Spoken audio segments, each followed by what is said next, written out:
Railway with Shyam YouTube channel पर आप सभी लोगों का स्वागत है। आज के इस वीडियो के माध्यम से मैं आप सभी लोगों के लिए रेलवे ग्रुप डी भर्ती परीक्षा 2025 को ध्यान में रखते हुए जो हमारी जीके के 40 अति महत्वपूर्ण प्रश्नों के प्रैक्टिस सेट की सीरीज चले, उस सीरीज में एक और नया सेट ऐड हो जाता है। तो आज के सेट को आपको शुरू से लेकर के एंड तक है फुल वॉच करते रहना। आज की वीडियो पसंद आए तो प्लीज़ आप लोग इस वीडियो को लाइक और चैनल को आप लोग सब्सक्राइब करना बिल्कुल ना भूलें, और कमेंट बॉक्स में आपको अपना स्कोर भी शेयर करना है कि आपने 40 प्रश्नों में से कितने प्रश्न सही किए हैं और ये वीडियो आपको कैसी लगी है। तो चलिएगा फिर शुरू करते हैं बिना कोई टाइम वेस्ट करे। तो पहला प्रश्न आ जाता है कि हुमायूं का जन्म कब हुआ था। तो बताओ कब हुआ था। तो हुमायूं का जो जन्म है वो 1508 में हुआ था। पहले प्रश्न का सी ऑप्शन देने वालों का राइट आंसर हो जाएगा। अगला प्रश्न पर संख्या 2 आ जाता है कि प्लासी के युद्ध में अंग्रेजी सेना का नेतृत्व किसने किया था। तो बताओ किसके द्वारा ये अंग्रेजी सेना का नेतृत्व किया गया था प्लासी के युद्ध में। तो ये नेतृत्व किया था रॉबर्ट क्लाइव ने। 2 नंबर प्रश्न का बी ऑप्शन देने वालों का राइट आंसर हो जाएगा। प्रश्न संख्या 3 आ जाता है गौतम बुद्ध का जन्म कहाँ हुआ था। तो बताओ इनमें से कहाँ पर हुआ था गौतम बुद्ध का जन्म। तो इन्होंने लुम्बिनी में जन्म लिया था गौतम बुद्ध ने। 3 का सी ऑप्शन देने वालों का राइट आंसर हो जाएगा।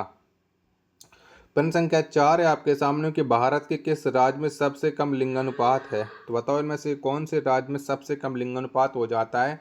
4 नंबर प्रश्न का राइट आंसर क्या हो जाएगा। तो भारत के हरियाणा राज्य में सबसे कम लिंगानुपात है। 4 का डी ऑप्शन देने वालों का राइट आंसर हो जाएगा। प्रश्न संख्या 5 है कि शिक्षा का मौलिक अधिकार किस संविधान संशोधन द्वारा पारित किया गया। तो बताओ कौन से संविधान संशोधन के द्वारा ये शिक्षा का मौलिक अधिकार पारित हुआ था। 5 का राइट आंसर क्या हो जाएगा। तो ये 86 में संविधान संशोधन के द्वारा। 5 का सी ऑप्शन देने वालों का राइट आंसर हो जाएगा।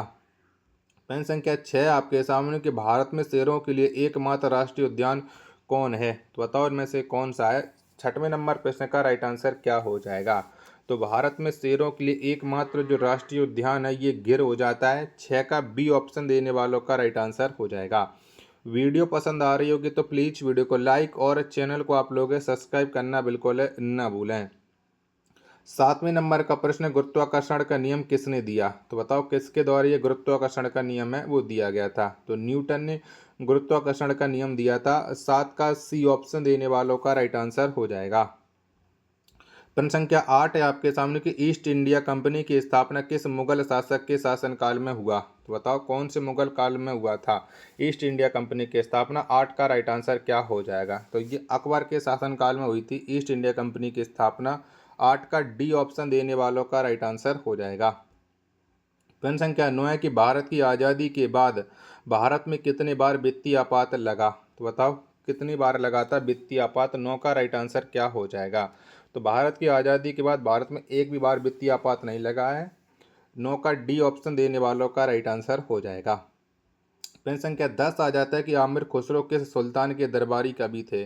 तो बताओ ये किसके दरबारी कवि थे आमिर खुसरो। 10 का राइट आंसर क्या हो जाएगा। तो ये अलाउद्दीन खिलजी के दरबारी कवि थे आमिर खुसरो। 10 नंबर प्रश्न का सी ऑप्शन देने वालों का राइट आंसर हो जाएगा।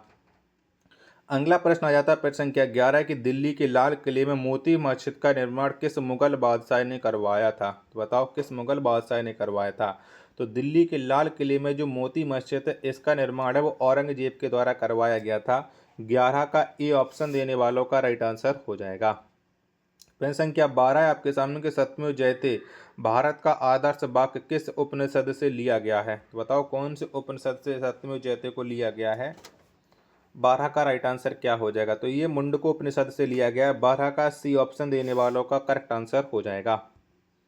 प्रश्न संख्या 13 है आपके सामने कि भारत में स्थानीय स्वशासन के जन्मदाता किस गवर्नर जनरल को माना जाता है। तो बताओ किसे मानते हैं स्थानीय स्वशासन का जनक। 13 का राइट आंसर क्या हो जाएगा। तो ये लॉर्ड रिपन को माना जाता है।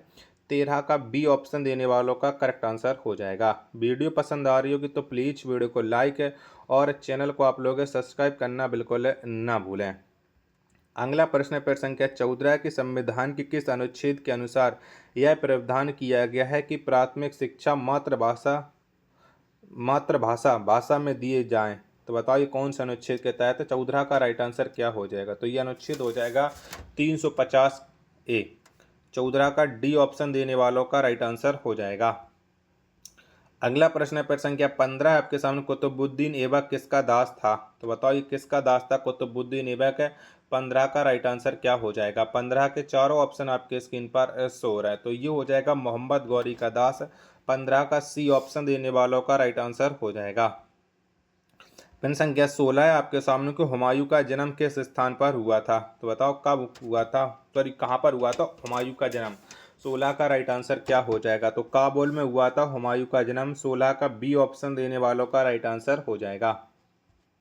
प्रश्न संख्या 17 आपके सामने, कि भारतीय संविधान के किस अनुच्छेद में कानून के समक्ष सभी मनुष्यों को समानता प्रदान किया गया है? तो बताओ कौन से अनुच्छेद के तहत है? 17 का राइट आंसर क्या हो जाएगा? तो ये अनुच्छेद 14 के तहत समानता प्रदान की गई है।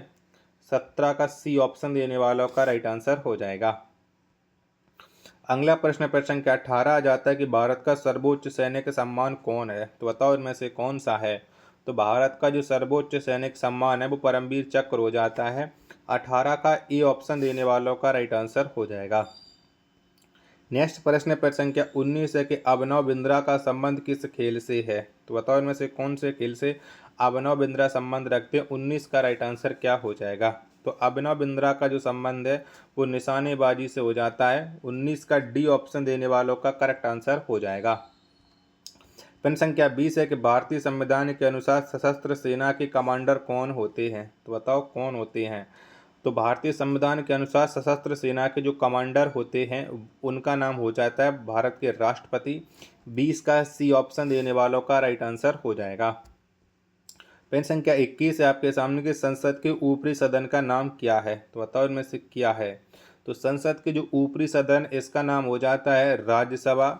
21 का बी ऑप्शन देने वालों का करेक्ट आंसर हो जाएगा। प्रश्न संख्या 22 है, कि भारतीय संविधान के किस भाग में नीति निर्देशक सिद्धांत का वर्णन किया गया है? तो बताओ कौन से भाग में नीति निर्देशक सिद्धांत है? 22 का राइट आंसर क्या हो जाएगा? तो ये भाग 4 में हो जाते नीति निर्देशक सिद्धांत है। 22 का सी ऑप्शन देने वालों का राइट आंसर हो जाएगा। प्रश्न संख्या 23 है आपके सामने, कि समुद्री मार्ग से भारत की खोज सर्वप्रथम किस देश के नाविक ने किया? तो बताओ कौन से देश के नाविक ने समुद्री मार्ग से भारत की खोज की थी? 23 का राइट आंसर आपको बताना। तो सबसे पहले 1498 में वास्को डी गामा ने खोज की थी, और वास्को डी गामा पुर्तगाल का रहने वाला था। तो 23 का ए ऑप्शन देने वालों का राइट आंसर हो जाएगा। वीडियो पसंद आ रही होगी तो प्लीज़ वीडियो को लाइक और चैनल को आप लोग सब्सक्राइब करना बिल्कुल ना भूलें। 24 नंबर का प्रश्न है, कि हिमाचल प्रदेश की राजधानी कहाँ पर स्थित है? तो बताओ कहाँ पर है हिमाचल प्रदेश की राजधानी? 24 का राइट आंसर क्या हो जाएगा? तो ये शिमला में हो जाती है। 24 का बी ऑप्शन देने वालों का राइट आंसर हो जाएगा। प्रश्न संख्या 25 है आपके सामने, कि भाखड़ा नांगल बहुउद्देशीय परियोजना किस नदी पर है? तो बताओ ये कौन सी नदी पर हो जाएगी भाखड़ नांगला बहुउद्देशीय परियोजना? 25 का राइट आंसर क्या हो जाएगा? तो ये सतलज नदी पर हो जाती है। 25 का डी ऑप्शन देने वालों का राइट आंसर हो जाएगा। प्रश्न संख्या 26 है आपके सामने, कि भारत का कौन सा राज्य गेहूं के उत्पादन में प्रथम स्थान रखता है? तो बताओ कौन सा राज्य रखता है? ठीक है, 26 के दो ऑप्शन ये रहा, बाकी के दो ऑप्शन मैं आपको और दिखा दूं, जिसके बाद आप लोग इस प्रश्न का राइट आंसर डिसाइड कर सकते हो कि भारत का कौन सा राज्य गेहूं के उत्पादन में प्रथम स्थान रखता है। जब तक आप लोग इस वीडियो को लाइक और चैनल को सब्सक्राइब कर लीजिएगा। तो 26 के दो ऑप्शन ये रहे, तो उत्तर प्रदेश हो जाता है गेहूं के उत्पादन में प्रथम स्थान रखने वाला राज्य। डी ऑप्शन देने वालों का राइट आंसर हो जाएगा। 27 नंबर का प्रश्न है आपके सामने, कि पंजाब की राजधानी कहाँ है? तो बताओ कहाँ पर है? तो पंजाब की जो राजधानी है वो चंडीगढ़ हो जाती है। 27 का सी ऑप्शन देने वालों का राइट आंसर हो जाएगा।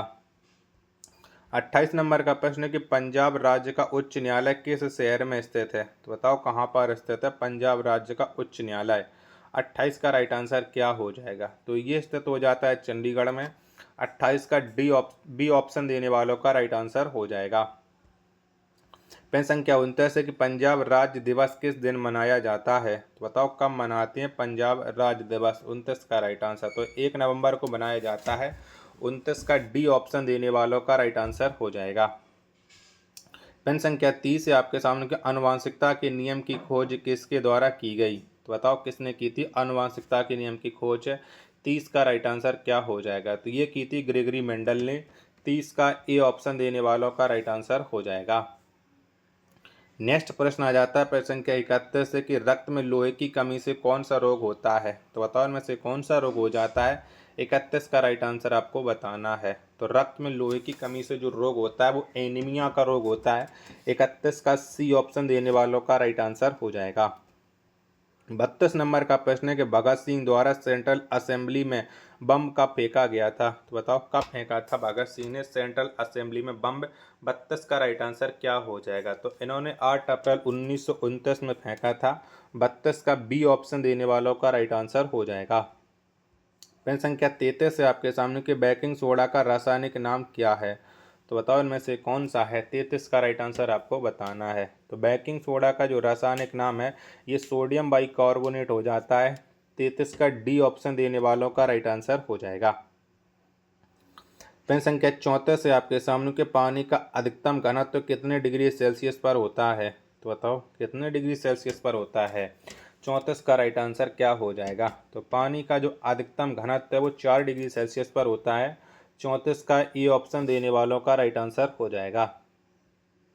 35 नंबर का प्रश्न है कि दक्षिण भारतीय मंदिर की वास्तुकला की मुख्य विशेषता क्या है। तो बताओ क्या है। 35 का राइट आंसर आपको देना है। तो दक्षिण भारतीय मंदिर की वास्तुकला की जो मुख्य विशेषता हो जाती है वो गोपुरम हो जाती है। 35 का सी ऑप्शन देने वालों का राइट आंसर हो जाएगा। 36 नंबर का प्रश्न है कलिंग युद्ध कब हुआ था। तो बताओ कब लड़ा गया था ये कलिंग युद्ध। 36 का राइट आंसर क्या हो जाएगा। 261 ईसा पूर्व में कलिंग युद्ध हुआ था। 36 का बी ऑप्शन देने वालों का राइट आंसर हो जाएगा। 37 नंबर का प्रश्न कि चांद बीबी किस राज्य की शासका थी। तो बताओ कौन से राज्य की शासका थी चांद बीबी। 37 का राइट आंसर क्या हो जाएगा। तो अहमदनगर की शासका थी चांद बीबी। 37 का डी ऑप्शन देने वालों का राइट आंसर हो जाएगा। 38 नंबर का प्रश्न है किस राजवंश के शासकों के पास शक्तिशाली नौसेना थी। तो बताओ कौन से राजवंश के पास शक्तिशाली नौसेना थी। 38 का राइट आंसर क्या हो जाएगा। तो ये चोल राजवंश के पास शक्तिशाली नौसेना थी। 38 का ए ऑप्शन देने वालों का राइट आंसर हो जाएगा। 39 नंबर का प्रश्न है कि वर्तमान भारत के रचयिता कौन है। तो बताओ कौन हो जाते हैं वर्तमान भारत के रचयिता। 39 का राइट आंसर तो ये हो जाते हैं स्वामी विवेकानंद। 39 का डी ऑप्शन देने वालों का राइट आंसर हो जाएगा। आशा और उम्मीद करता हूँ आप सभी लोगों को ये वीडियो पसंद आ रही होगी। तो प्लीज़ आप लोग इस वीडियो को लाइक और चैनल को आप लोग सब्सक्राइब करना बिल्कुल ना भूलें। मिलते पर अपने एक और नेक्स्ट वीडियो के साथ, तब तक के लिए धन्यवाद।